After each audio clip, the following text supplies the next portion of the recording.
எல்லோருக்கும் இனிய பொங்கல் நல்வாழ்த்துக்கள். எல்லாருமே சூப்பரா அவங்கவங்க வீட்ல என்ஜாய் பண்ணியிருப்பீங்க. பொங்கல்னாவே செம்ம ஜாலியா இருக்கும். எல்லாருமே சூப்பரா என்ஜாய் பண்ணியிருப்பீங்கன்னு நெனைக்கிறேன்.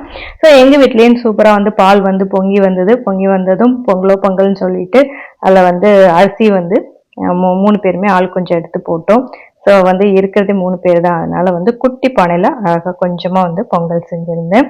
ஸோ நரேனும் சரி, ஹஸ்பண்டும் சரி அவ்ளோ விரும்பிலாம் பொங்கல் சாப்பிட மாட்டாங்க. அதனால வருஷத்துக்கு ஒரு நாள் நம்ம சக்கரை பொங்கல் வச்சு தானே ஆகணும். அதனால கொஞ்சமா அழகா வச்சாச்சு. இது இல்லாம நான் என்ன சமைச்சேன்னு காமிக்கிறேன்.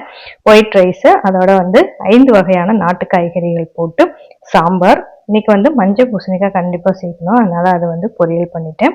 இது இல்லாம வடை பாயசம்லாம் செஞ்சிருந்தேன். என்னதான் சக்கரை பொங்கல் செஞ்சாலும் வடை பாயசம் கண்டிப்பா இருக்கணும். ஸோ சூப்பரா பொங்கல் ரெடி ஆயிடுச்சு. அப்புறம் சாமிக்கு வச்சு நெய்வேத்தியம் பண்ணிட்டு நாங்க சாப்பிட்டாச்சு. இப்படிதான் எங்க வீட்டு பொங்கல் போச்சு.